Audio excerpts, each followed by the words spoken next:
Pemirsa, Presiden Prabowo Subianto terus melakukan gebrakan dalam pemberantasan korupsi. Pemeriksaan mantan Menkominfo yang kini menjabat sebagai Menkop Budi Ari oleh polisi baru-baru ini seolah menunjukkan pejabat negara bisa kapan saja dimintai keterangan polisi. Selain itu, beberapa hari lalu tanpa diduga-duga KPK juga menggeledah kantor Bank Indonesia dan juga kantor OJK diduga terkait korupsi dana CSR di BI. Sebelumnya, saat bertemu dengan para mahasiswa Indonesia di Universitas Al-Azhar Kairo, Mesir, Presiden Prabowo Subianto mengingatkan para koruptor untuk mengembalikan uang negara yang mereka curi atau mereka akan diburu. Sebelumnya Prabowo juga mengingatkan aparat untuk ikut memberantas korupsi atau akan dibersihkan. Akankah upaya pemberantasan korupsi oleh Presiden Prabowo mendapatkan hasil yang signifikan? Kita akan membahasnya dengan sejumlah narasumber. Bersama kami sudah ada pengamat hukum dari Universitas Indonesia, Bang Kudri Sitompul. Assalamualaikum, selamat petang. Waalaikumsalam, selamat sore. Ya, dan juga sudah ada Waketum Partai Golkar Ahmad Doli Kurnia. Bang Doli, selamat petang. Tentang Assalamualaikum warahmatullahi wabarakatuh. Waalaikumsalam warahmatullahi wabarakatuh. Bang Doli, jika kita bisa mengutip apa pernyataan dari Presiden Prabowo Subianto, baru 2 bulan menjabat sebagai kepala negara, tapi bisa dihitung sudah berapa koruptor yang terkuak. Apakah ini bisa disebut bahwa Presiden Prabowo Subianto telah melakukan gebrakan dalam pengentasan korupsi? Bang Doli. Sejauh pengamatan saya kira Pak Prabowo ini presiden yang sering sekali dalam tema pidato dan pernyataan-pernyataan sangat sering menyampaikan soal keinginan kuat untuk memberantas korupsi ya. Baik itu pada saat sebelum menjadi presiden ya, dalam kampanye-kampanyenya gitu. Bahkan dalam debatnya juga sering sekali disampaikan, bahkan setelah jadi presiden beberapa kali menyampaikan itu gitu. Nah, jadi saya kira ini adalah bentuk dari komitmen ya seorang kepala negara, kepala pemerintahan buat kita semua, terutama kepada aparat penegak hukum dan kemudian para pembantu-pembantunya ya, untuk kemudian bisa lebih serius menerjemahkan pernyataan-pernyataan itu pada tindakan-tindakan yang lebih konkret ya, apakah itu nanti bentuknya penguatan regulasi, kemudian law enforcement gitu, atau kemudian upaya pencegahannya ya gitu. Nah, apakah dan kemudian soal pernyataan yang terakhir ini ya, ini saya kira ini bisa kita tafsirkan dua ya. Jadi kalau kita rangkaikan dari pernyataan-pernyataan sebelumnya, ini adalah bagian dari bagaimana kita mengupayakan penegakan hukum dan pembasmian tindak pidana korupsi. Nah, dan diingatkan ya, jadi kalau bagi siapa yang sudah pernah melakukan pelanggaran, melakukan korupsi gitu, ya tolonglah balikin dana yang diambil itu. Karena kan sebetulnya ketika kita sering mendiskusikan tentang soal adanya rancangan undang-undang perampasan aset itu ya, itu kan semangatnya walaupun memang undang-undang itu kalau kita kaitkan dengan soal ratifikasi putusan PBB ya mungkin kurang kompatibel dengan sistem hukum kita ya, tetapi kan semangatnya adalah ya kalau ada orang ngambil uang negara ya harus dibalikin lagi ke negara. Nah, makanya kemarin kami di DPR bersama pemerintah ya, kita tetap memasukkan ke dalam prolegnas, tapi kita kuatkan dengan nama yang baru sesuai dengan sistem hukum kita. Makanya sekarang namanya sementara ini RUU Perampasan Aset untuk Tindak Pidana Korupsi gitu. Nah, jadi memang bagi orang yang sudah terkena ya memang harus dikembalikan, karena kan selama ini kita mengetahui ya banyak sekali uang negara kita diambil, dikorup gitu. Kalaupun kemudian tertangkap gitu, tapi kita kurang mendapatkan informasi itu uang yang kemudian diambil itu, yang dikorupsi itu dikembalikan atau tidak, dan kemudian kalau dikembalikan bagaimana itu nasibnya. Mungkin saya kira semangatnya itu ya kemarin yang disampaikan oleh Pak Prabowo itu gitu. Baik, kita ke Bang Kudri, tapi narasi yang dipilih memaafkan koruptor dengan syarat uangnya, uang hasil curingan, hartanya dikembalikan ke negara. Ini yang membuat publik heran. Ya, saya kira saya bukan memaafkan.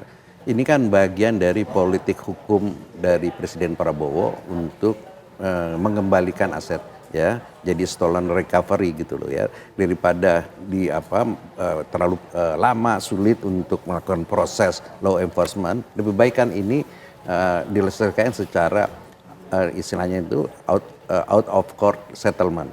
Jadi penyelesaiannya ini nggak usah pakai lagi proses hukum lah, ya. Jadi ini ya dianggap ya kita semacam kayak bermusyawarah lah gitu. Nah, mesti diingat juga banyak banyak tanggapan bahwa Pak Prabowo ini melanggar pasal 1 atau pasal 4 Undang-Undang Korupsi yang menyatakan pengembalian kerugian keuangan negara, ya kan, itu tidak menghapus pidananya. Ini kan orang yang banyak. Tapi sebenarnya mesti diingat bahwa pemerintah itu tidak mau melakukan hak menuntut. Jadi negara yang dalam ini diwakili oleh pemerintah atau menurut undang-undang ini adalah kejaksaan, kalau orang itu secara sukarela, ya, mengembalikan, negara tidak melakukan penuntutan. Dia memaafkan, bukan. Ya, jadi itu kan ada dominus litis namanya. Dominus litis bahwa kejaksaan ya sebagai pemegang pemegang kendali penuntutan, dia mempunyai diskresi, dia mau melakukan penuntutan atau tidak. Nah itu kan hak gitu, bukan kewajiban. Nah jadi dalam konteks ini bahwa misalnya karena orang itu sudah secara sukarela, ya, dia sadar ya bahwa itu hasil keuangan negara itu dikembalikan, maka negara tidak menuntut, bukan memaafkan, bukan menghapuskan tindak pidana gitu loh. Nah ini jadi mesti ditempatkan porsi yang sebenarnya, ya. Tapi itu menurut pendapat saya, tapi saya nggak tahu apa sebenarnya latar belakang dari itu. Tapi kalau saya melihatnya bahwa memang negara tidak melakukan hak menuntutnya, jadi tidak ada yang dilanggar peraturan itu, ya kan. Nah kan ada suara-suara menyatakan bahkan kalau itu dilakukan negara itu ikut terlibat. Ya, pasal 55 penyertaan, ya ada saya nggak sebut lah namanya, yang menyatakan wah itu negara bisa ikut serta. Nah kan kalau yang dibilang ikut serta, dia waktu korupsi itu ikut serta atau memberi bantuan atau dia menikmati hasil korupsi. Ini. Tetapi dalam konteks ini orang itu ya mengembalikan ke negara. Bukan ini kan. Jadi saya kira terlalu jauh penafsiran bahwa kalau itu dilakukan maka pemerintah atau presiden dalam hal ini ikut serta korupsi. Saya kira terlalu jauh penafsiran itu gitu. Ya gitu ya. Jadi saya kira kembali lagi ini diskresi dari presiden. Nah, presiden ya diskresi itu ada di dalam koridor. Kalau di dalam koridor namanya intra vires. Ya kan, dia boleh memang kewajiban itu.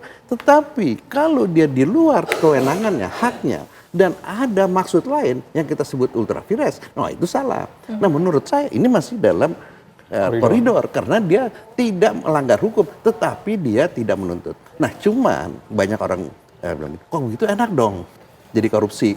Ya koruptor, ya korupsi aja, kalau ketahuan kembalikan. Tapi begini, ini ditujukan kepada korupsi yang lama, yang sulit pembuktiannya, ya daripada kalau pembuktian kan negara, ya dalam entah kejaksaan, KPK atau kepolisian, dia kan kerja keras untuk mengumpulkan bukti, ya kan. Nah daripada itu negara disulitkan kepada gitu, ya udahlah yang kita sebut. Tapi jujur Bang, ini agak bias Bang ketika Abang bilang negara tidak mengambil hak menuntut, lalu ganjarannya apa agar para koruptor ini mendapatkan hukuman yang setimpal? Sesaat lagi ditanggapi. Kita harus jeda hanya di Kabar Petang pemirsa.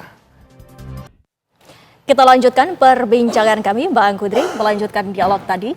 Jika memang ada koruptor yang dengan inisiatif sendiri mengembalikan uang dari negara tersebut, kita juga tidak perlu membahas sampai jauh ke sana. Ada undang-undang tipikor saja masih banyak yang mengelak, apalagi dengan mengembalikan sendiri atas kemauan. Bagaimana caranya agar para koruptor ini tergerak hatinya, jadi sampai mereka juga mendapatkan efek jerahnya? Iya, saya kira nanti kan kebijakan ini ada time limitnya, ya kan? Time limitnya katakan setahun. Kalau setahun ini orang yang korupsi dia sadar juga, baru dilangsungkan ini. Jadi ini kan sebenarnya keadaan yang darurat lah.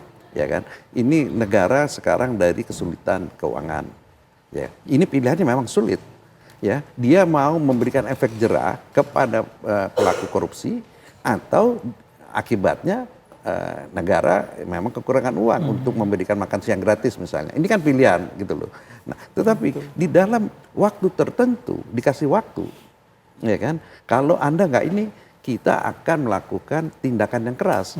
Nah, jadi saya kira dalam konteks ini tadi Pak Doli udah menyatakan bahwa itu kan tersendat-sendat RUU perampasan Perampasan aset. aset. Iya. Saya kira saya usul gitu ya.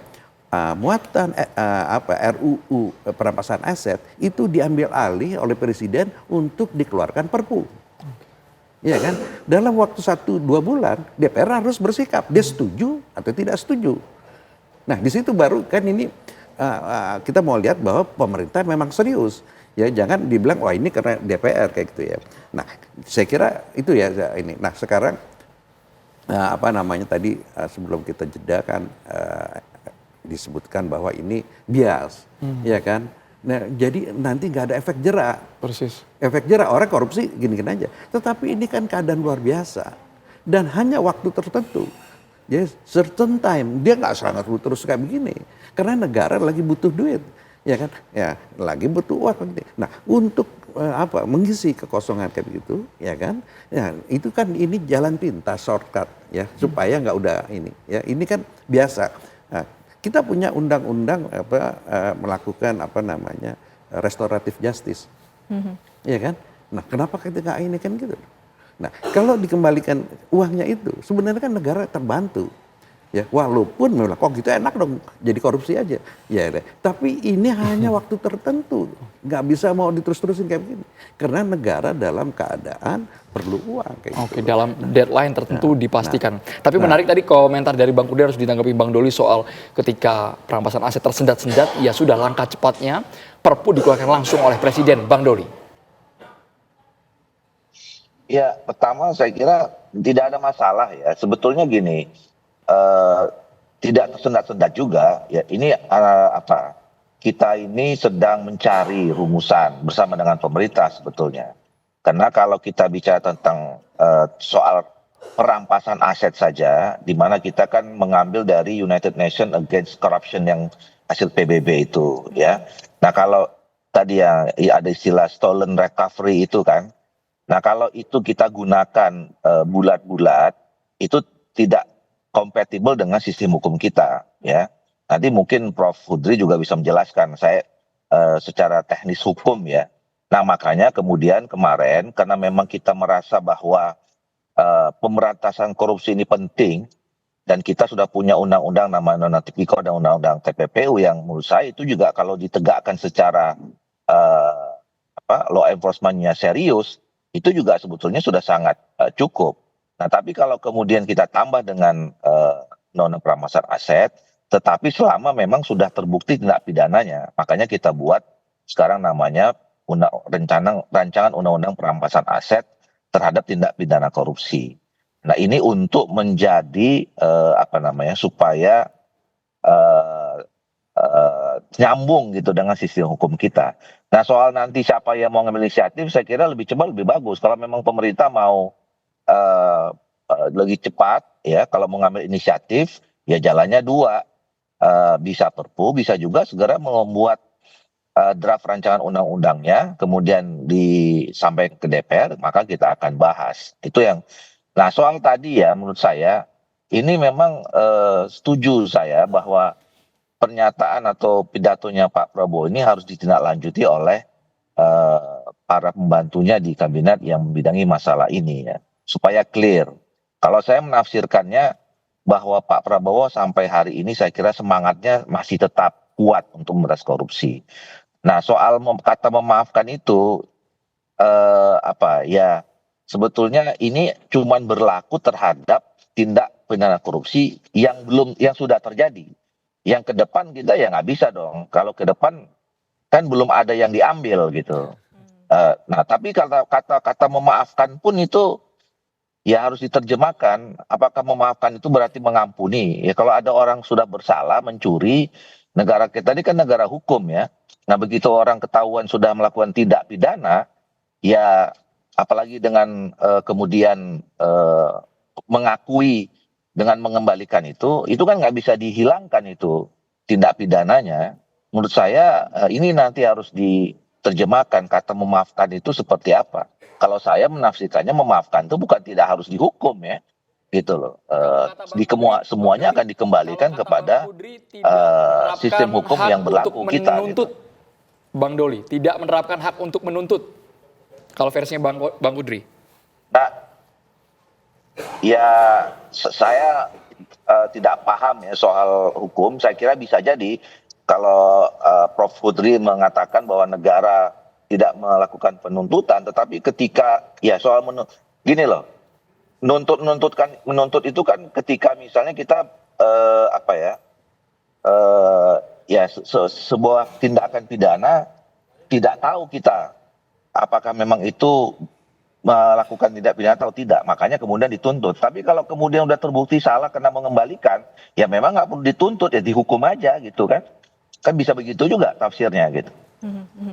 Dan Bang Kudri, seperti yang tadi sudah disampaikan pula oleh Bang Doli, apakah ini artinya diperlukan penyesuaian Undang-Undang Tipikor dengan undang-undang dari United Nations Convention Against Corruption itu? Saya kira begini, kalau ini kan politik hukum, itu kita nggak perlu merubah. Iya kan? Itu kalau mau merubah kita ini kan gitu loh ya. Ini kan cuman diskresinya presiden. Dia nggak mau menuntut kalau orang udah maaf itu. Nah tadi seperti katakan Pak Doli tadi, itu diberlaku kepada yang lalu, bukan yang akan datang. Jadi sejak ini kan seperti kayak pemutihan. Katakanlah pemerintah memberlakukan mulai bulan depan misalnya, kasih waktu 1 tahun. Ya kan? Dalam 1 tahun mereka mau melakukan pemaafan apa? Kalau enggak ya akan dilaksanakan ini gitu loh. Jadi saya kira nggak perlu dirubah lagi undang-undang. Ya, bahwa misalnya kita kan sudah meratifikasi konvensi CIC, konvensi anti korupsi. Di situ ada Elisman Enderman. Kita udah terima itu ya sebagai satu konsep hukum. Kalau kita utak-utik itu berarti kita tambah salah. Saya kira sih menurut saya undang-undang itu nggak usah dirubah. Dia berlaku aja. Cuman kalau misalnya dia maaf, negara nggak menuntut. Dan ini bukan memaafkan. Jadi kata memaafkan itu negara tidak menuntut, hak untuk melakukan penuntutannya itu. Ya dominus litisnya itu nggak dia pakai. Ya kan itu hak, dia mau ini, ya kan. Nah kalau ini menjadi isu, bukan isu hukum menurut saya, ini menjadi isu politik. Ya presiden akan bilang, oke, demi untuk mengisi kocek negara, ya kita lakukan begitu. Daripada kita kutak-kutik, lama lagi prosesnya, negara perlu uang. Jadi saya kira ini kan keadaan yang luar biasa, bukan kita memaafkan itu, bukan. Ini dalam keadaan tertentu, certain time. Kita nggak pulang untuk terus-terusan. Bang Kudri, berapa sebenarnya potensi kerugian negara yang bisa kita sedot kembali? Nah, kalau kita refer ke pendapatnya Profesor Sumitro yang notabene itu ayahnya Presiden Prabowo, itu 40% bocor. Kalau misalnya kita punya APBN 3.600 triliun, 1/4-nya dari itu berapa? Ya, itu kan udah sekitar hampir 1 triliun sendiri. Ya kan? Nah, jadi saya kira kalau memang komitmennya Presiden Pak Prabowo ini nggak bisa hanya untuk ini aja, ya nggak bisa dia yang melakukan diskresi ini, bukan. Tetapi juga Presiden Prabowo melakukan suatu kebijakan yang bagaimana mengontrol supaya APBN itu tidak bocor 40%. Iya kan? Nah ini ya, jadi saya kira daripada kita minjem uang ke sana kemari, lebih baik benahin manajemen pemerintahan aja. Iya kan? Pemerintahan ini supaya jangan terjadi korupsi. Ya, jangan ada peraturan berbelit-belit. Ya kan? Karena peraturan yang sangat kompleks membuka peluang untuk melakukan korupsi. Terlalu banyak izin-izin untuk ini gitu loh. Jadi saya kira ya ini kalau memang satu momen Presiden Prabowo ingin membenahi, dia nggak usah tanggung-tanggung. Ini baru satu paket ya mengenai pemaafan. Ada paket lain, dia melakukan pembenahan. Ya, jadi itu fungsi inspektorat itu betul-betul diterapkan gitu loh. Ya kan, bagaimana? Ya, jadi ini kan kita tahu korupsi itu udah didesain sejak dari perencanaan. Iya kan? Itu bukan ujuk-ujuk langsung di sini. Itu ya ini maaf nih Pak Doli. Ya, mungkin itu udah disiapkan melalui Bappenas. ini proyek masukin blue book ini begini. Itu kan proses panjang. Iya kan? Jadi itu juga termasuk juga ini karena Pak Doli bagian dari koalisi Kim Ens ya yang merupakan penguasa. Kita ingin lihat kan koalisi Kim S itu lain lah, jangan seperti dulu gitu loh. Ya, coba benahin ini perencanaan proyek ya. Terpaksa dari Bappenas sampai ke DPR ya kan. Itu mesti dibenahin. Jangan proyek ecek-ecek dan proyek yang hengki-pengki ya kan ya gitu. Satu. Terus benahin pajak. Ya, benahin pajak. Kemarin udah katanya Kementerian Keuangan mau bersih-bersih, oke kita tunggu. Itu kan banyak juga kebocoran dari penerimaan negara. Jadi kan korupsi itu bukan uang negara digangsir. Bukan itu aja, tetapi kocek untuk income-nya juga digangsir juga.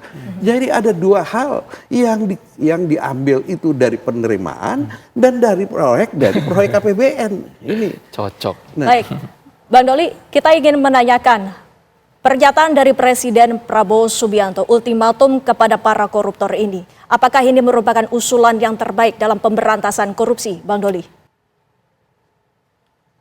Ya, saya kira itu bagian dari pernyataan yang untuk sekian kali sebagai komitmen Pak Prabowo ya sebagai presiden untuk memberantas korupsi. Nah, kita harus membagi memang ya antara sekarang dan ke depan ya. Tadi saya setuju tadi mungkin dari mulai apa yang disampaikan oleh Prof. Fudri ya, penataan dari awal soal perencanaan proyek dan segala lain. Itu kan upaya bagian dari pencegahan gitu loh. Nah, tetapi juga kita perlu ya itu memang kadang memang ini sudah macam akut gitu ya.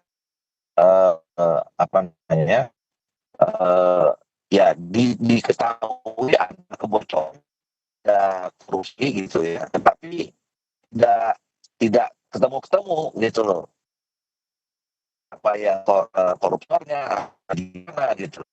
Dan perlu ada hukum ya untuk mencari itu melakukan tindakan seperti itu. Nah, yang paling penting menurut saya setelah ini ya para menteri yang berkaitan dengan masalah penegakan hukum ini tadi menerjemahkan soal pernyataan itu apa sebetulnya untuk memaafkan. Baik, gitu Bang ya. Ahmad Doli Kurnia.